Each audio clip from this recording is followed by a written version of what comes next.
I just finished watching The Boys season 5, and I gotta say, I'm a little bit disappointed, especially because you, Eric Kripke, were out here making fun of Stranger Things and saying, "Oh, I don't think we're gonna have a Stranger Things ending," you know. And I mean, I'll go ahead and say like it wasn't as bad as Stranger Things, but I don't think it delivered on everything, especially not after all the world building. And so I'm going to be going ahead and giving my review on my overall thoughts on season 5 and what I thought about the finale.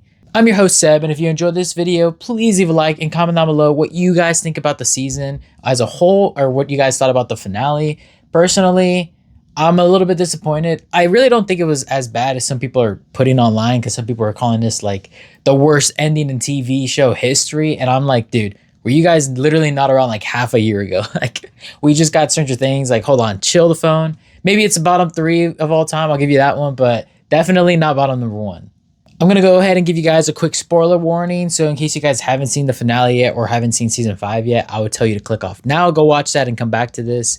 But 3, 2, 1. All right, spoiler warning's over. And so I'm not going to go ahead and recap everything that I talked about in the previous video where I went over like episodes 1 through 5.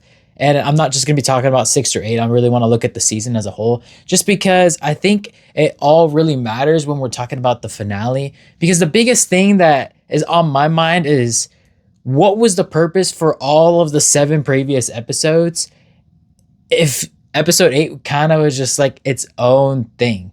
And the reason why I say that is just because it felt like a lot of the plot for the season revolved around V1 and trying to find like a virus to kill all the soups, right? And then after I think it was like the 2nd episode, we find out that if you have V1, it can't kill you because they tried to kill Soldier Boy with it and he died and then came back to life. And so they found out that V1s basically have immunity to it. So then the rest of the season became around, oh, we have to beat Homelander the V1. That way we can kill him with the virus and we don't have to worry about it. And then at the end of episode 6, I want to say, he ended up getting some V1 after like a fight with Soldier Boy or whatever. Soldier Boy ends up giving him the V1. And then Homelander gets like souped out crazy. He's like on ecstasy or something. I don't know, man. And he goes crazy. And it looked like he got like a super buff. I can't lie. Like, it was the opposite of Superman with kryptonite. You know how it like weakens him? It felt like he like got stronger. I guess it'd be like Superman with the sun, you know? He just got like super amplified. He went Dragon Ball mode. And then after that, we just didn't really see a whole lot of his powers in the sense of like being Dragon Ball amplified. But I'll go ahead and come back to the rest of the gripes with that in just a second, because the next thing that I really want to talk about is the character arcs in this season, just because it felt a little bit lazy of the writers to finish a character's arc, and as soon as it was done, they just killed them. And sometimes it can be executed very well. Like, I honestly thought in the first episode when they did it with A-Train, it made sense there, you know?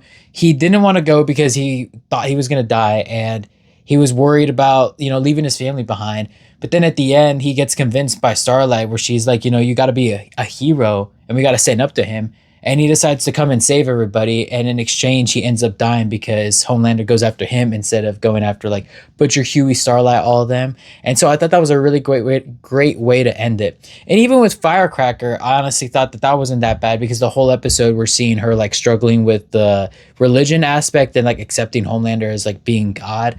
And then we see that at the very end, instead of standing up for what she believes in, she decides to succumb to it and worship Homelander, and he just sees right through it and murks her. And like, that made a lot of sense to me. But what didn't make sense to me was the Deep's character, because throughout the whole series, he's been kind of just a joke where people make fun of his powers and they're like, well, you can talk to fish and you can swim, like, cool, man.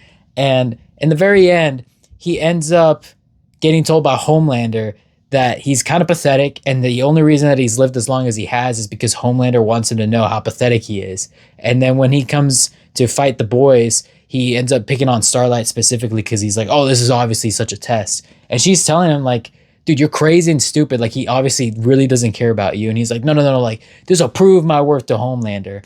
And then she ends up throwing him into the ocean and he gets killed by the fish. And his character arc basically ended with him just being really pathetic. Like, everything that they said about him was true, because he didn't stand up for himself and he didn't try to like find goodness. He literally just only cared about what Homelander thought, and to his very last breath, even after how Homelander treated him, he was still like, oh, Homelander's my bro. Like if I do this, he's gonna love me, and it was just sad. But for me, him and Frenchie's death were just, I don't know, it felt a little bit forced, especially just after how the first two were kind of well done. We could have, I mean, we all predicted how like Frenchie and the Deep were gonna die, and if you didn't, then I guess you might not have been paying as much attention as like the rest of us were. But I felt like we all saw that coming from a mile away, and so to me, it just felt a little bit lazy after the third and fourth time of it happening. I just wish that there was some redemption there. Maybe I don't know. But speaking about characters, now we got to go ahead and talk about Gen V's impact on the show. And honestly, that was also really pathetic and really weak because they were in the trailer. I'm pretty sure Marie Moreau's voice is heard in it. They were talking about Gen V, and then we see them in the show, and their impact was like nothing. They had maybe like 10 minutes of screen time altogether, and their whole presence was literally just to like be shown as like Starlight's army. And then whenever Starlight would go crazy, they'd be like, hey, you gotta be a hero. Like that's what you recruited us to do. And then she'd be like, well, no, you guys have to protect yourselves and be safe. And then they're like, well, what about you? Like, are you gonna protect yourself? And that was really all of the dialogue that it was. It was like she'd tell them something and they'd be like, well, you're kind of a hypocrite. And she'd be like, wow, you're right. And then in the very end, all we saw was them like being told to leave again. And unlike the previous times where they're like, no, we're not going to leave because you're not leaving. This last time they're like, okay, we'll leave. It was just so dumb. Like I wish that they had more impact, especially because in Gen V, they hyped up Marie to be like this Homelander level of like strength. And then we never got to see her fight Homelander.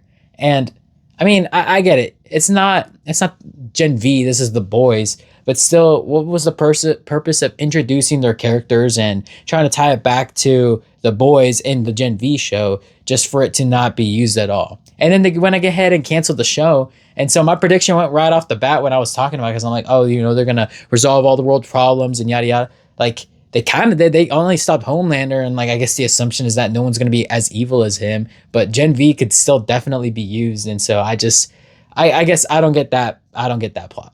But just as the show did, now that I got all of my buildup out of the way, let's go ahead and talk about the finale. Because for me, my biggest gripe with the finale was the treatment of Homelander, because we all knew that he was going to die, right? Like, that's literally the whole purpose of the show, and the show can't end if he doesn't die. I guess they could have ended it differently, but come on, like, there's no way he wasn't going to die.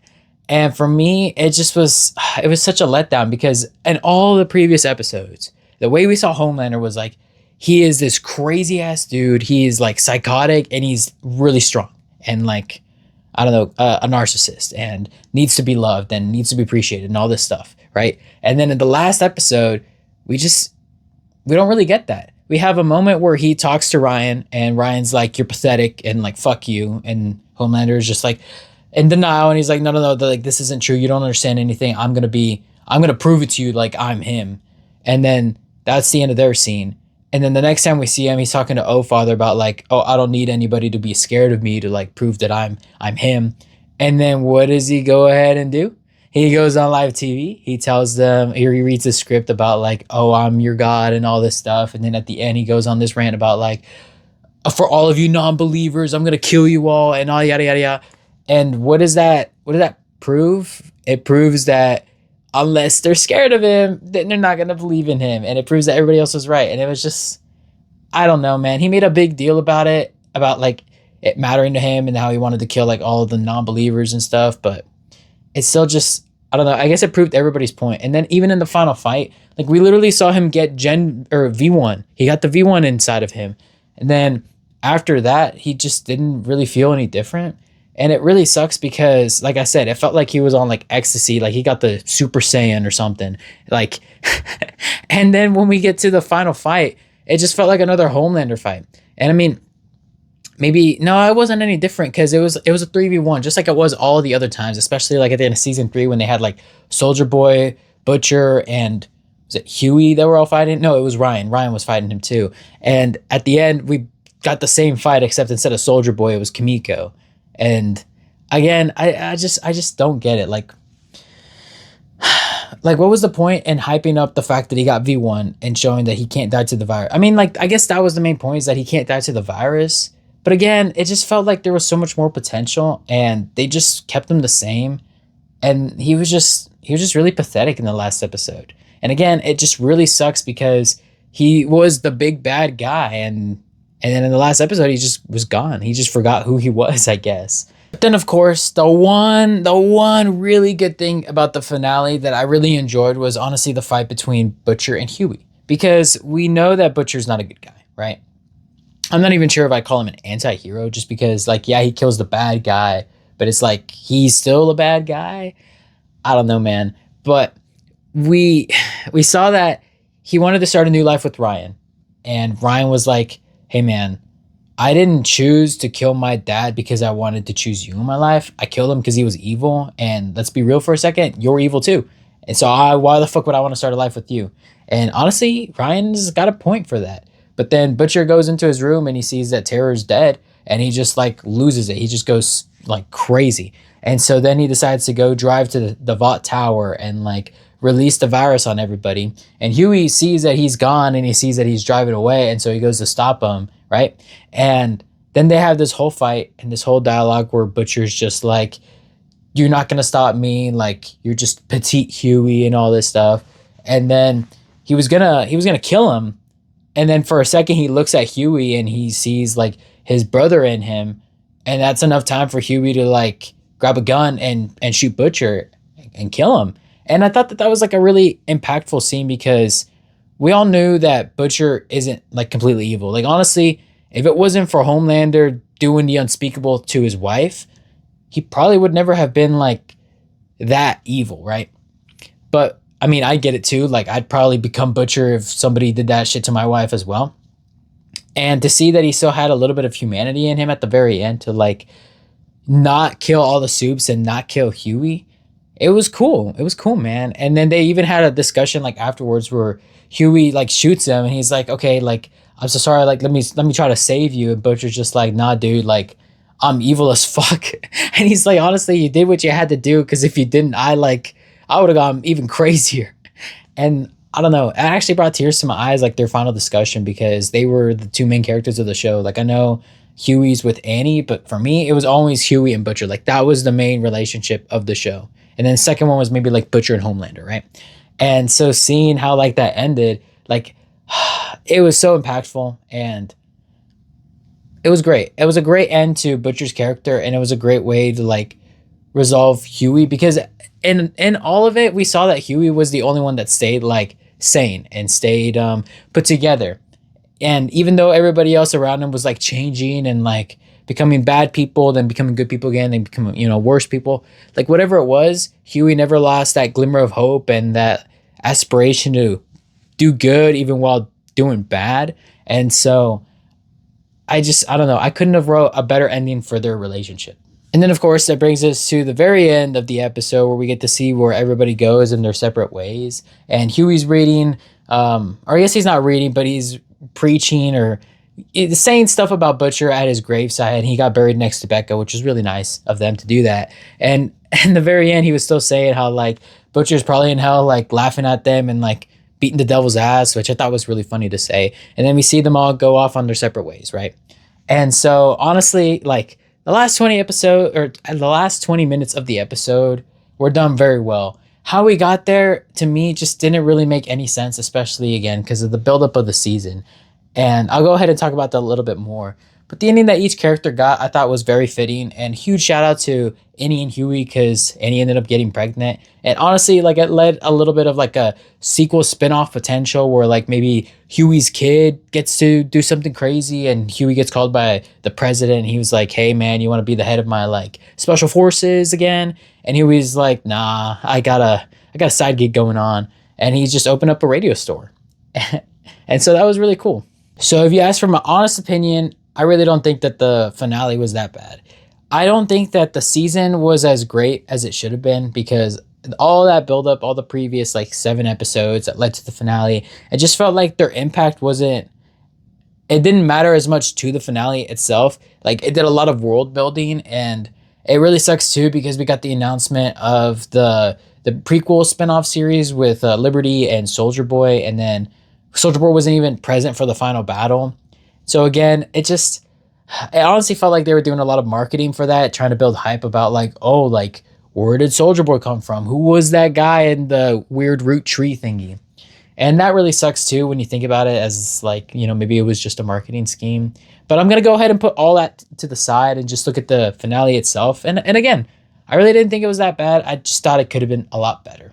But those are my thoughts on The Boys Season 5. And I really want to know what you guys think about it. I guess it's really hard to write a great ending these days. Stranger Things, just took the a home run on how to write a horrible ending. And The Boys is trying to contend for it. I don't think they'll get there, to be honest. But it is a strong contender. Regardless, though, if you guys watched it, I hope you enjoyed and I hope you felt good about the ending. Thank you all for watching, and I hope you all have a great day.